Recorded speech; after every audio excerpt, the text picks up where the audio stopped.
I'm right behind you. That song the day. Right behind you. Little pro man, got the little thank you. My mama said, Lord, I feel for them babies.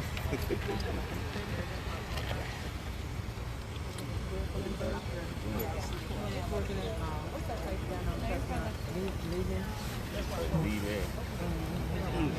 Trying to get in town. He can use y'all, he probably, she's too big.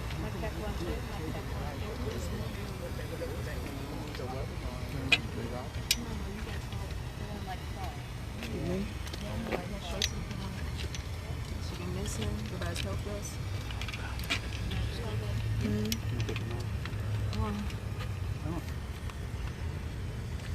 No. Whatever makes you comfortable. Yeah. You all ready? Oh, right here, niece. I know this is very hard for you, so take your time. Okay. Take your time. Okay. Why are we out here today? To help us find my daughter. She's a sister. She's a mother, most of all, that loves her child, Noah.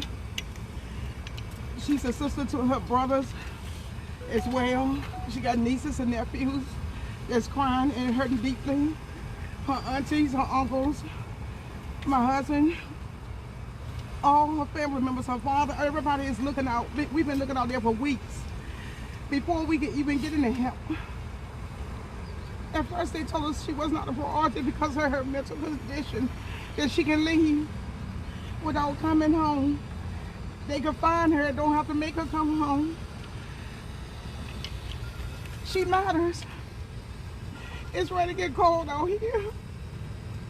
I stayed outside till 4 o'clock this morning, hoping that she'd show up. I can't eat because I want to make sure my baby, I don't know whether or not she's eating. I can't sleep. I don't know if somebody have her doing something to her. And I hate to even think of the other. Please help me find my child. I want to thank everybody that's here to participate and helping me out, helping us out. Thank God for y'all that social media, 100% for Rhonda. Rhoda Young Live, that first put this story out. I want to thank God for Channel 13 when it did come out, but it seems like every time they air my daughter, it's just a minute and you don't see nothing else. But you're just seeing, you know, I feel and I pray for the family of anybody else in any other race, creed, or color. But my child matters too. You know, we even asked them could they get her clothes, go with dogs, go in fields, we get them leads. They never even go on the leads. We found out they never even checked. I just need help. I need answers. Please help us. Thank you. I can see how much you need. Thank you. Can someone speak to why this area? Is this the last place you believe she was? Did she come in this area often? This is the last place that she was seen by family. My sister, even with her mental illness, she always made it home to my mom. You could count on her always going home. She may go for a few days, but she will always come back home to my mom. And she definitely would call her son. So the fact that more than a few days have passed and she did not contact my mom and did not contact her child's father, and he said she has not called her son, red flags went out for me and my family. We called the police immediately. We told them that she has a mental illness. We had already fought with the hospital system that let her out numerous times. With her, I mean, you could visibly see that she was declining and that she was going deeper and deeper to psychosis. She became dangerous to us as a family. We were begging them to help us. When she disappeared, we called the police. We begged them again to help us. They told my mom that my sister was not a high priority. That was their exact words. She was not. How can you tell a mother that her child is not high priority? So we've been out here, soldier up, every day looking for my sister. We have brought in Black Lives Matter president. We had David Wilson has been here from the start. And of course, Rhoda has been here from the start. And we thank you guys for joining in now. The community has been pushing her voice, her name, everything out there on Facebook. But the police need to do better. The police force need to do better. We need some kind of alarm system that will cover people like my sister with disabilities, whether it be physical or mental disabilities. This is not fair to our family. We do not want another Tanisha Teller to be out there. What did police, did they say anything further? Like when you told them about her mental health issues and that she was a danger and you were worried?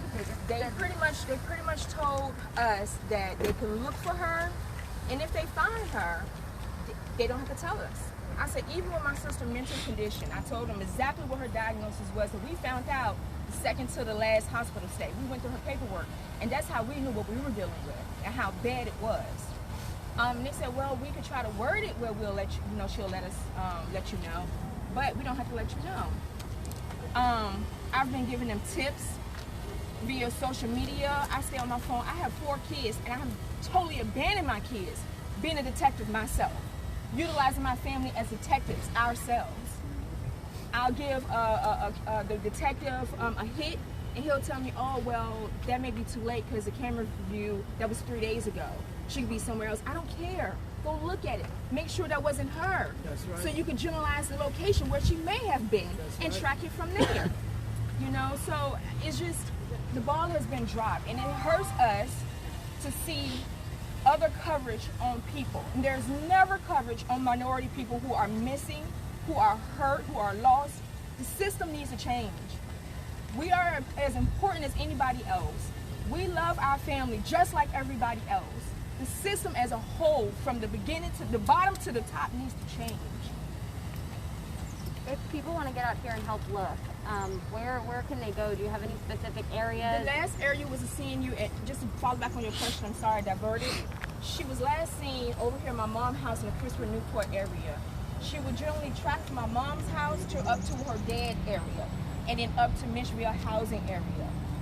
We had tips in that they seen her at Courthouse Green area, which she was near that area as well.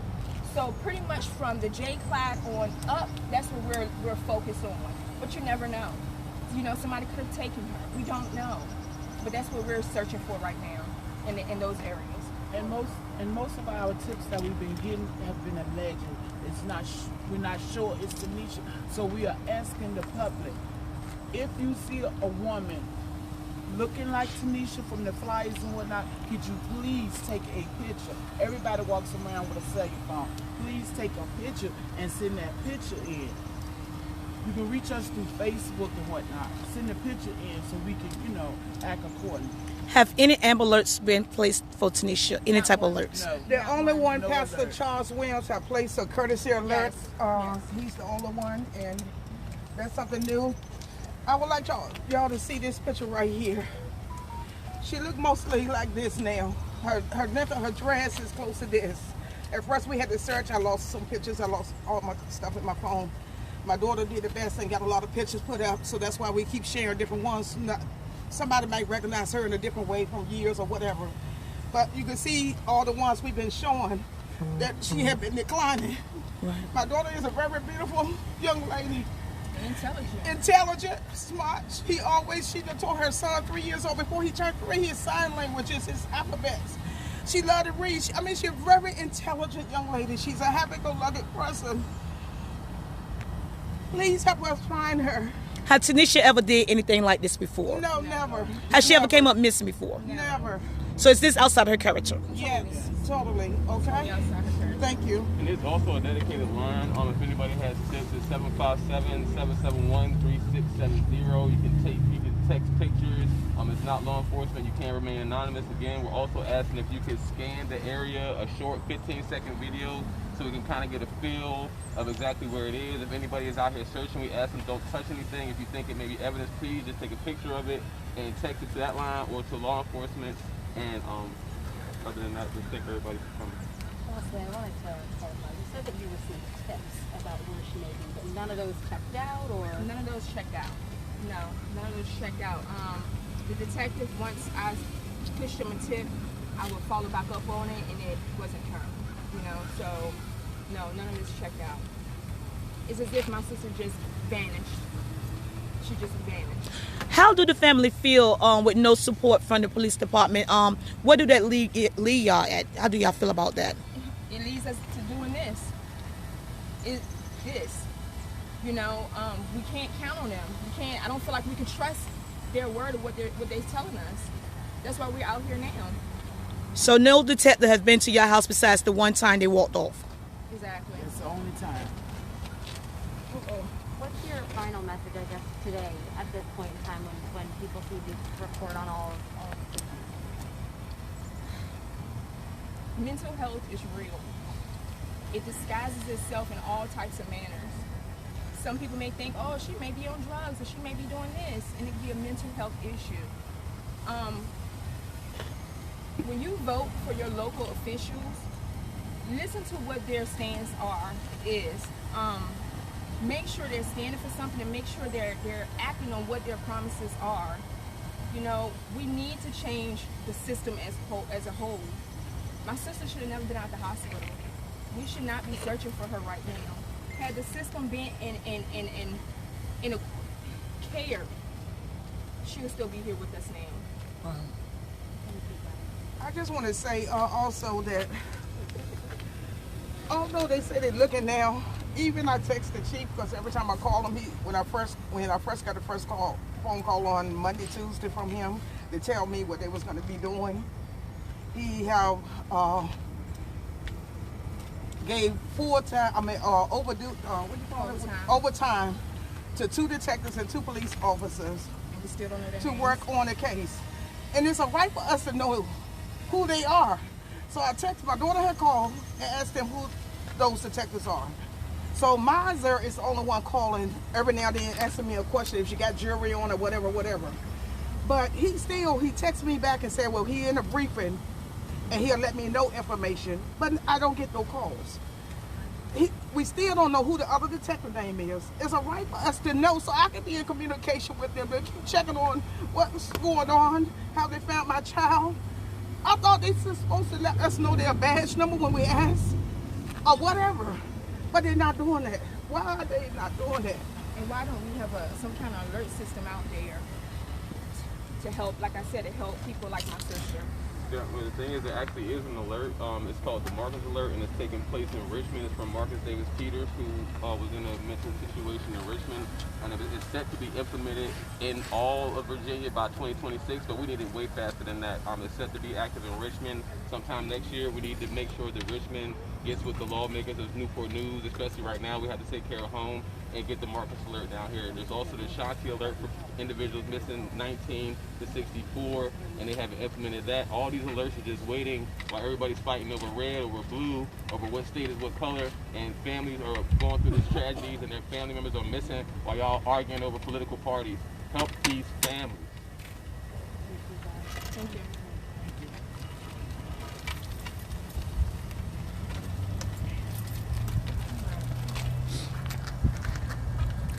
Hey, last matter.